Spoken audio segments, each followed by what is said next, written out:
Are you suffering with bloating, abdominal pain, or feel full after you eat? Do you experience nausea, vomiting, abdominal cramping? You may have been diagnosed with IBS, that umbrella term for all of these symptoms. Do you have diarrhea or constipation, or maybe fluctuate between them both? You may have been diagnosed with SIBO. 70% of all IBS cases are actually SIBO, which is small intestinal bacterial overgrowth. And what if you also have neurological symptoms like irritability, depression, anxiety, brain fog, vertigo, dizziness? What about skin issues? Do you get rashes, hives, flushing, joint pain, something I struggled with over 10 years? Does your heart race? Maybe you experience palpitations, hypertension, arrhythmia. Does your nose ever feel stuffy for no reason? Feel like you have allergic reactions on some days but not others? Maybe your nose runs after you eat, or you sneeze a lot, or have difficulty breathing? Are any of these symptoms starting to sound familiar? Maybe you have insomnia, fatigue, headaches, migraines. Maybe your hormones are out of balance. You're having irregular menstrual cycles for the ladies. Maybe your tissues swell. Oh boy, it's crazy making. And you have all of these symptoms. You start to wonder, what the heck is going on with me? Because it's everything under the sun. It feels like that, doesn't it? In the chronic illness world, these are the symptoms that we struggle with. And with the functional nutrition approach that I take, we uncover the underlying root. And these are the symptoms that we relieve. Hey there, I'm Allie, your functional nutritionist. And if you're new here, I want to welcome you to this growing community of people who are ready to relieve their chronic pain and escape those mystery symptoms so they can become fit, energized, and pain-free in ways that are easy, fun, and sustainable. Now, when my clients come to me with all of these symptoms and they're afraid to eat because they never know if or when they're going to have a horrible reaction, and they have developed food phobia because of all of these terrible reactions that just will knock them down for the count for the day or more, it screams to me histamine intolerance. Spoiler alert, folks, anytime there are gut issues, we have to consider histamine intolerance. The confusion among doctors and my clients alike is that they may experience abdominal symptoms, or maybe it's non-gut symptoms, the neurological, dermatological, rheumatic symptoms I was describing before. Now, I submit to you that histamines are not the problem, but a symptom of an underlying problem. This is the root cause that we need to uncover and treat. So what is histamine? Well, simply put, it's a compound that's involved in your body's immune and inflammatory responses. I talked about this in my video on food sensitivities.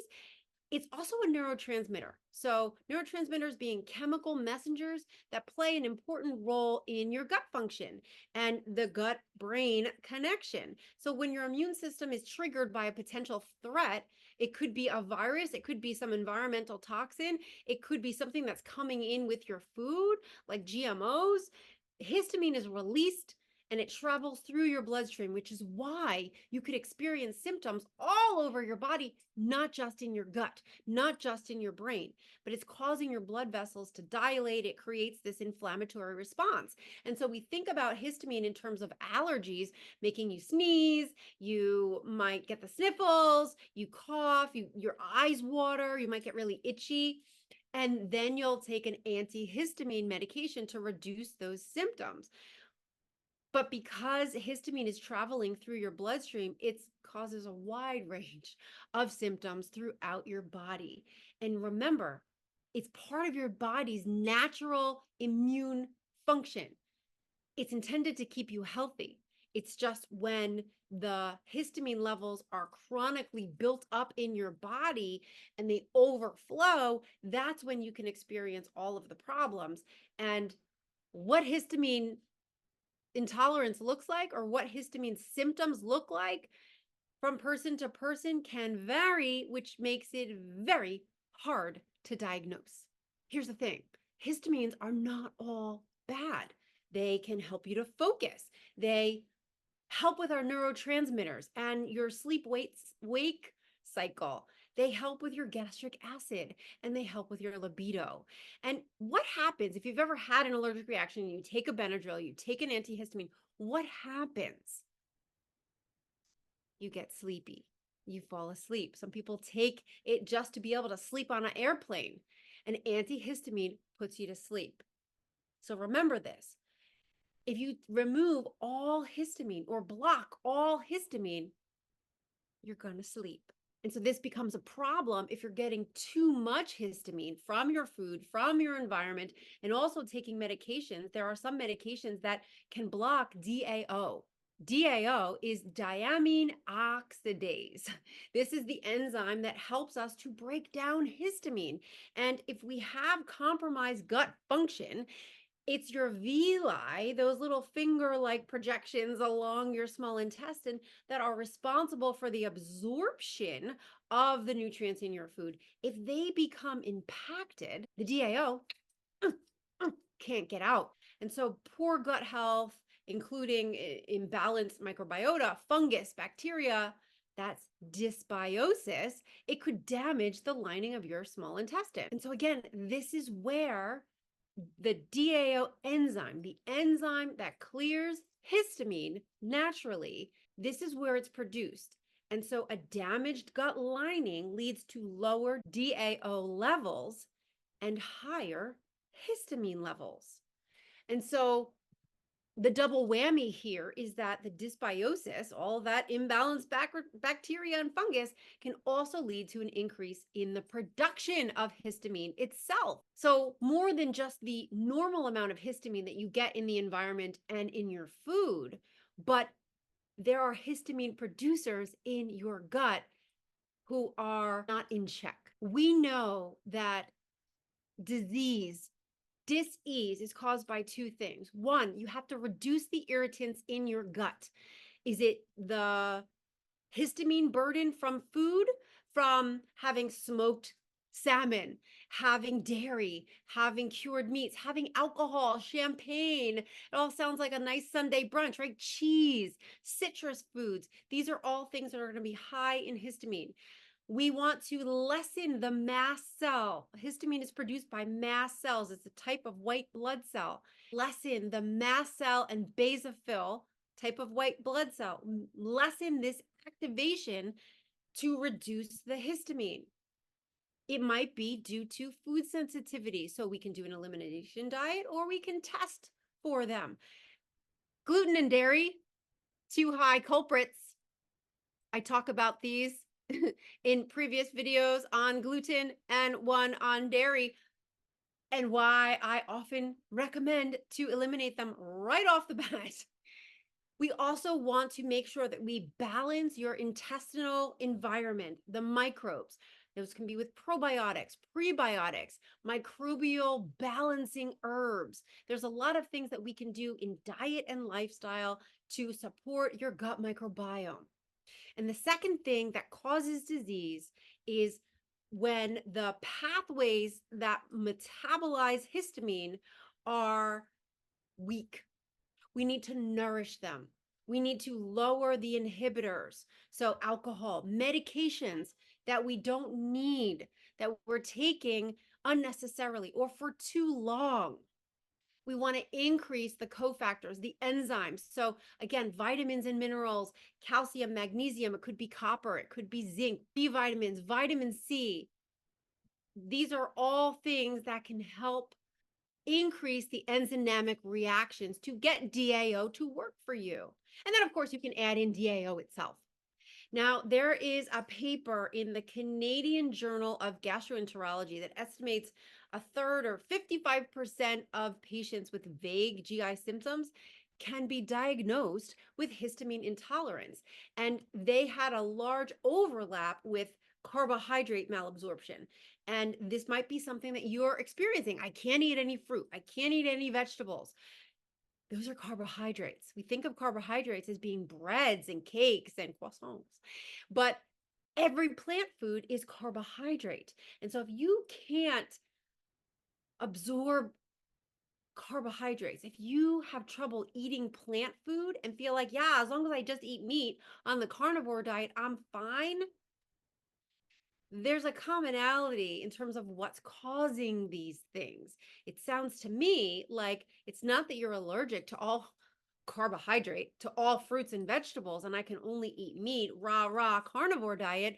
No, it's more that we have to look at what are the root causes as to why your body is producing so much histamine or has so much histamine that needs to be cleared. Root causes are those gut imbalances. This is where the SIBO comes in. When bacteria overgrow, they secrete more histamine in and of themselves, and that bacteria then can stimulate your immune system, which releases histamine in the response. And it's sort of like that chicken or the egg scenario, because dysbiosis occurs, damages the digestive system that secretes DAO. So which came first? Dysbiosis contributes to histamine intolerance via both production of histamine and a decrease in the clearance of histamine.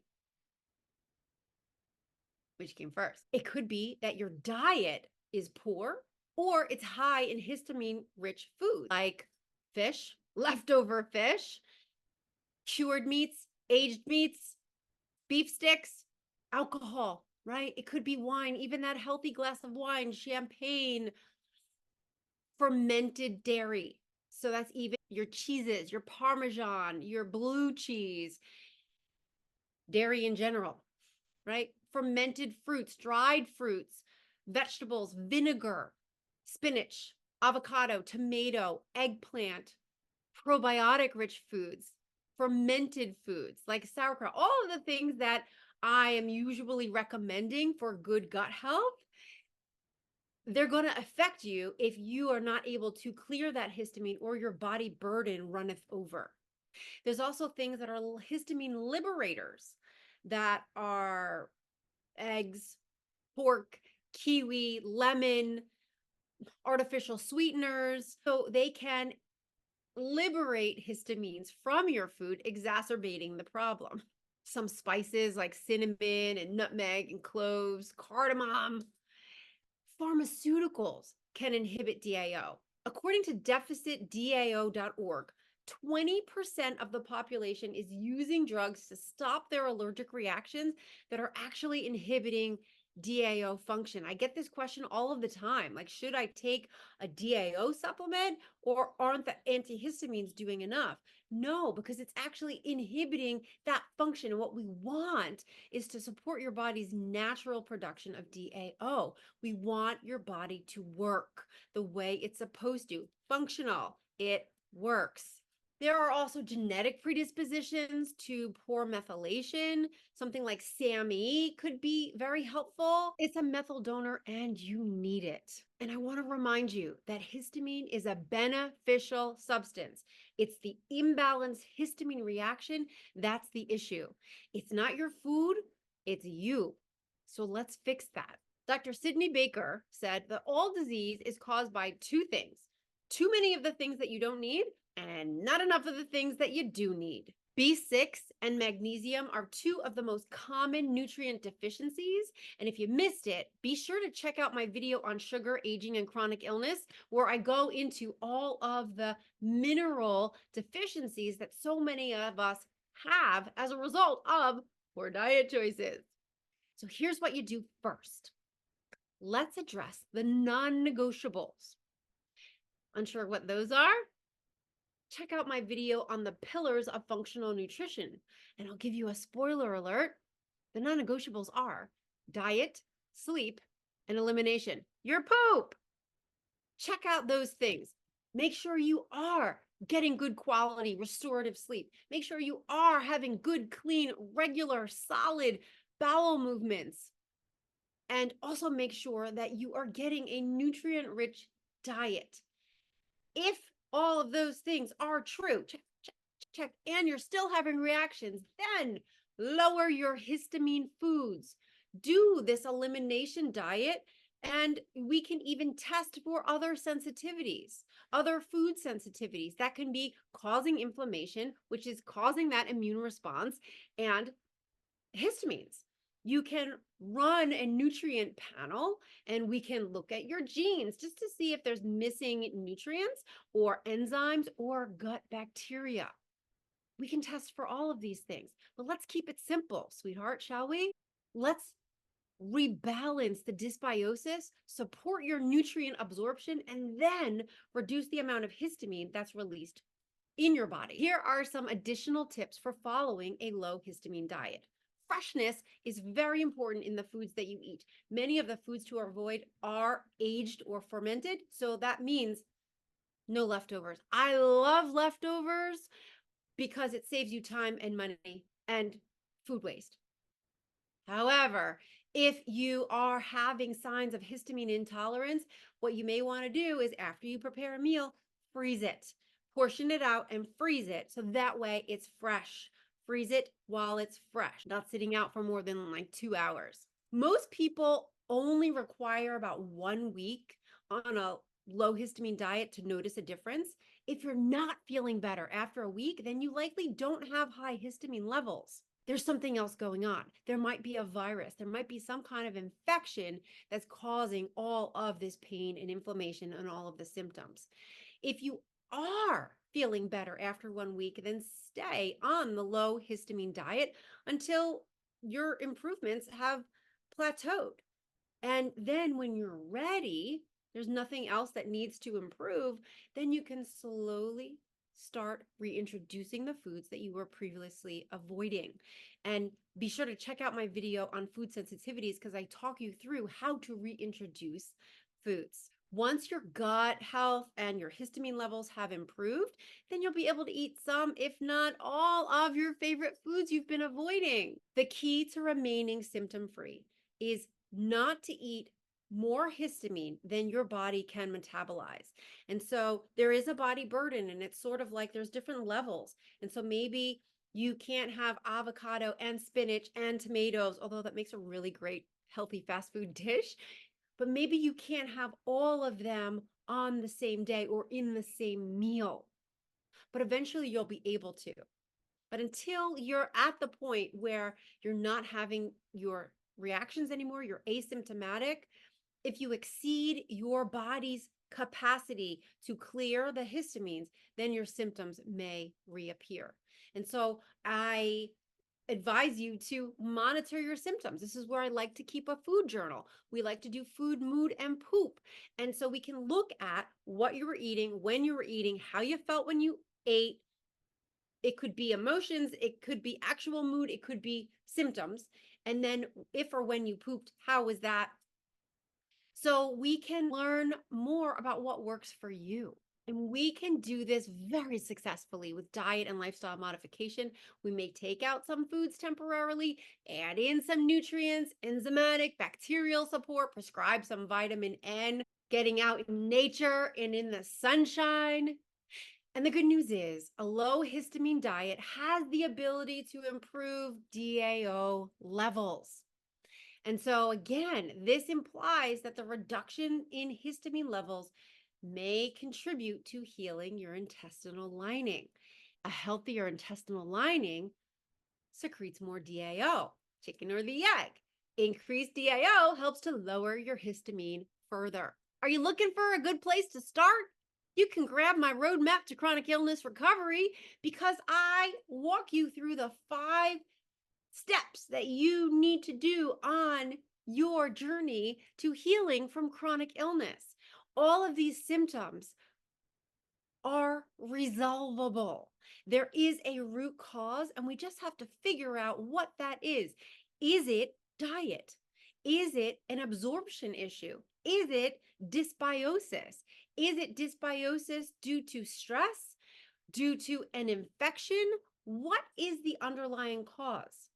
Is it genetic, where you simply need more vitamins, minerals, enzymes to help produce a release of DAO?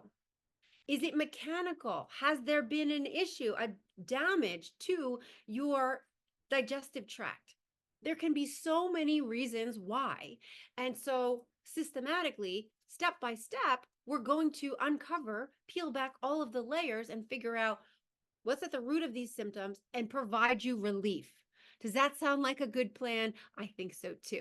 So grab the roadmap to chronic illness recovery. I would love to know what symptoms you're currently experiencing and how I can support you in getting to the root of your pain. And let's just resolve it once and for all, shall we? Thanks so much for watching. Click that link. Please like and subscribe. We'll see you next time. Bye for now.